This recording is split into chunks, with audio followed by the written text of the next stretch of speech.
Hi, welcome back to my next video. Today I wanted to talk about 10 disappointing products in my opinion. Products that for me were not worth the hype, but everybody seems to really love them. So I'm going to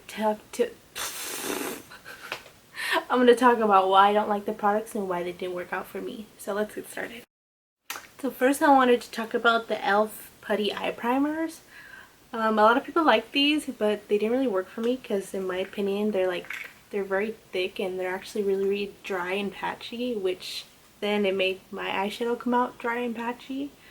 But yeah, they're very thick and they're like the putty primers but in like a eye primer version. So that's why I didn't like these. Up next, I'm looking at my list and to see what my products are. Right here next to my list, I wrote notes down so I can remember what I'm about to say. But number 2 is, here we go, the e.l.f. bite-sized eyeshadows. I hear so many people say that these are so good. Sorry, I'm just making sure I'm recording. But everyone says these are so good and so amazing and they're super expensive like quality, but to me they're basically, which another product I really did not like is the James Charles and Morphe palette. These remind me of that because it's so powdery and when I try and blend it, it blends away and I have to keep adding product. And it would always go patchy just like the James Charles palette. So these were, I think I'm probably like the only one that these didn't work for, but they seem to work for everybody else. But these are why I don't like these. Next on my list is the Nyx Brow Glue, which people say on TikTok, which I don't watch TikTok very much, but people say that they talked about this on TikTok, that it's supposed to be like, oh my gosh, it dries so fast, it holds your brows really good. And I am wearing it today. Let's see if I can go up close, which it does work decently nice, but it doesn't really hold the eyebrows down like brow soap does, and I like to have my brows really pushed down so they don't move at all. But this one is more of a natural type of brow setter. It's better than a regular brow gel. It's better than regular like different brow gels that I've tried, but like it's not like soap at all. It's not how people say it is. So that's why I'm just disappointed about this in that sense, but it is a good product and I like to wear it when I'm not wearing any makeup. But I am wearing it today. I just decided to wear it today, but I usually wear brow soap, so that's why I don't like, I mean, I still like this product, but it's not how everybody said it was gonna be. That's if I'm explaining correctly. I'm really bad at explaining things, and I'm sure I've said this in past videos before, but let's move on to the next product. Okay, the next product is, let me get it. The next product that I'm not a huge fan of is the Milk Makeup Kush Mascara. Why did I do this with all the products? To show you what they actually look like, how all the YouTubers do it. But the Milk Makeup Kush Mascara, the brush is really big. I only have a sample size, but the brush is huge. Focus. Focus.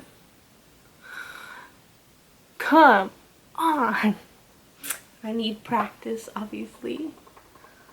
Or it might be just the camera. Well, anyway, the brush is really big compared to my eyes. It is huge. And each time I use it, I always get it on my eyes, my eyelids, and my under eyes. And it's more of a dry mascara formula, so I don't really think it like adds a lot of product. It applies very thin, so it's not really, it doesn't really do anything. So that's why I don't like this one, but a lot of people seem to love it. Okay, next we're going to talk about this lash glue. It is the Strip Lash Adhesive in the tube, which I do love this one, the one in like with the brush applicator. I mean, mine is very disgusting right now. The glue guts everywhere. That's one downside about this one, but this one actually works. This one actually works, but the lid is all I almost dropped it. but the lid is all disgusting because like the glue gets everywhere, but it still works, so it's still worth it for me. But unlike the one in the tube, this one takes forever to dry and it doesn't even dry all the way, so your lashes are still like flimsy and they keep coming off. So this one just doesn't work in the tube. The one with the brush applicator in this packaging works way better. Okay, next we have, not that one, the CoverGirl Skin Milk is like a tinted moisturizer BB cream type of thing. And let me tell you, the finish of it looks so good on the skin. It looks so good, but for some reason, and for other people too, it's had a reaction, which is really weird. Like when we'll blend it out, there'll be white bumps everywhere. And I know it's not just me because it has happened to other people, but the other people who love it, it doesn't happen to them, which is really strange. And they seem to really, really love it. But that's the only downside to this, because this is like a dewy version, but I'm sure that's not why that reaction happens. I still wonder to this day what happened. I don't know, but sadly this is not worth it for me. But the other BB cream or tinted moisturizer from CoverGirl is the clean matte one. The matte one is really good and it does not have that same reaction that this one does. This is what they look like. This is the matte one, this is more dewy side, and this one works really, really good. So that's why I don't like this one, because the weird reaction and white bumps it leaves on my face. And next we are talking about another BB cream, which I love BB cream. I love trying different ones. I'd rather have light coverage over full coverage, but this is the Maybelline Dream BB Cream Fresh, and which this one, there's only like 3 shades. Back when I purchased it, who knows if they added more shades, but this one, they only had a few shades, which is really weird. And this one's too dark for me on my lightest when I'm like in the winter, super pale. They don't have a shade that's light enough for me, but I would use this during the summertime, and it looked really good when I applied it, but throughout the day it would literally disappear and look like I didn't even put any like obviously that's a point to make it look like you don't have anything on, but like the color tint I had on my face, it would disappear. So when I'm trying to apply a BB cream or tinted moisturizer, I really use it to even out my skin tone. So if it's throughout the day, it's gonna come off, and that defeats the whole purpose. So that's why I'm not a huge fan of this one. Okay, next is the Sephora liquid highlighter. Liquid, what is it called? Pro Radiant Luminizing Drops. These, I'm still on the look for a liquid highlighter because I love that dewy skin look. Even though I have oily skin, I want something to dry and still look dewy. But this one, right when I apply it to my skin, it dries super fast, so I have no time to blend it out, and it's really messy. It ruins my makeup each time I try it. So this is not it for me. And then it's just, I've seen other people talk about it, but who knows, like I just wonder how it works for other people and not for me. I always wonder that. We all wonder that, but our skin reacts differently to different products, and that's just it. Next is the Milani Fruit. I think like I just spit right now. Besides that, the Milani Fruit Fetish Lip Balm. That's what it looks like. They have different like scents. I wouldn't say flavors because like they taste horrible. They taste like chemicals and like alcohol. Each time it gets to my mouth, it tastes terrible, and it doesn't really moisturize very well. Like I keep having to like put it on, and like my lips still like felt dry when I did not have it on my lips. And with other moisturizers, lip balms is what I'm trying to say. With other ones, when I apply it and they fade throughout the day, like my lips are still moisturized. I don't need to add it constantly, which is not. It's just not. I'm not a fan of it. That's it.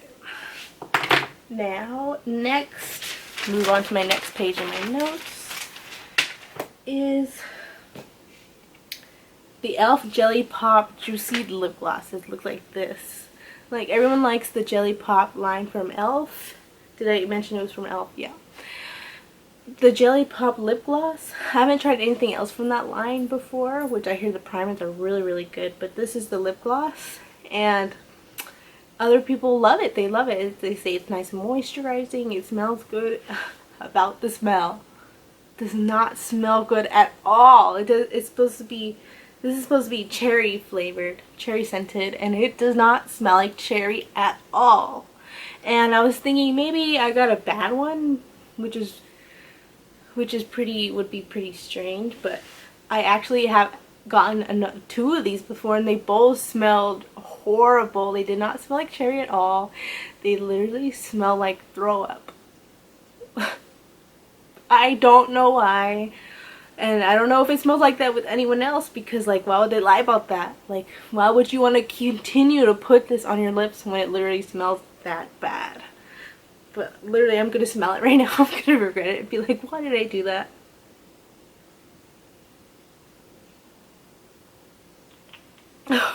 It literally does not smell like cherry at all. So I don't want to smell it, and I'm not going to put it on my lips again. So that's why I'm not a fan of that one. And I thought I had 10 products, but I actually found one that I didn't put on the list, so we'll just count it as a bonus one instead of putting it as number 11.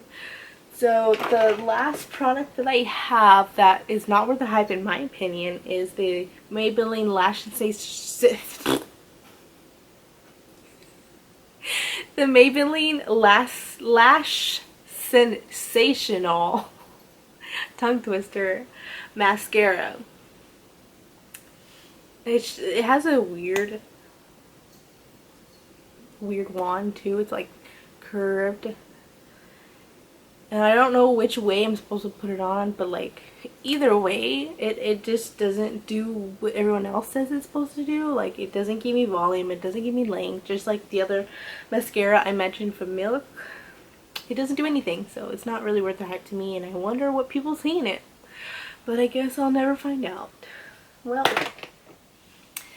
that's it for all the products that were not worth the hype for me. I hope you enjoyed this video, and if you're thinking about trying any of these products, you can still give it a try, because like I said, different products work for different skin, and different people have different skin textures, and things could work different for other people. I don't know why I made it that complicated to say, but yeah, if you want to try any of these, just keep that in mind, that these things could happen to you. And I hope you enjoyed this video, and I'll have another video very similar, but it won't be titled like this. It'd be let me think. It's about other products that reason why I'm decluttering them. It's very similar format. I'm going to talk about the products and why I'm getting rid of them. So if you like this video, be ready for the next video to come out. Bye!